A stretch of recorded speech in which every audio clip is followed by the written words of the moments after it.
Column থেকে 7 fit 7 ইঞ্চি। 7 fit 7 ইঞ্চি কোথায়? 10 ইঞ্চি এখানে 7 ফিট 7 ইঞ্চি। হ্যাঁ 10 ইঞ্চি কনসোল ভীম। 10 ইঞ্চি কনসেল বিম। 7 ফিট 7 ইঞ্চি পর 10 ইঞ্চি কনসেল বিম। প্রথম ধাপের রাইজার। রাইজার এখান থেকে শুরু হবে। হ্যাঁ, এখান থেকে শুরু হবে ওই যে সুতা থেকেই। হ্যাঁ এবার আমাদের এবার এখান থেকে এই পাশে হলো আপনার 14.5 ইঞ্চি। 14.5 হবে কলামের আউট থেকে 9 ফিট 8 ইঞ্চি। 1 2 3 4 5 6 7 8। হ্যাঁ গুড। 9 ফিট 8 ইঞ্চি থেকে আমাদের প্রথম ধাপ শুরু হয়ে যাচ্ছে এখানে।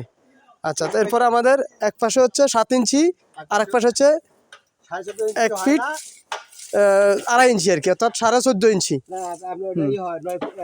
আচ্ছা এখন ওদিকে দেখান তো, আমার ভিতরের পাশে দেখান তো, ভিতরের পাশে আপনি 7 ইঞ্চি দেখান। একটা ধাপ থেকে একটা ধাপে 7 ইঞ্চি 2 সুতা 2 সুতা। সুতা থেকে সুতা 7 ইঞ্চি আসে কিনা এভারেজে?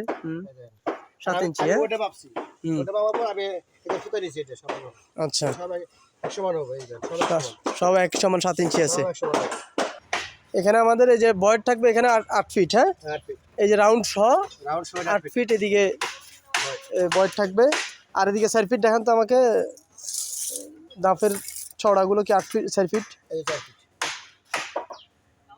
4 ফিট রাইট।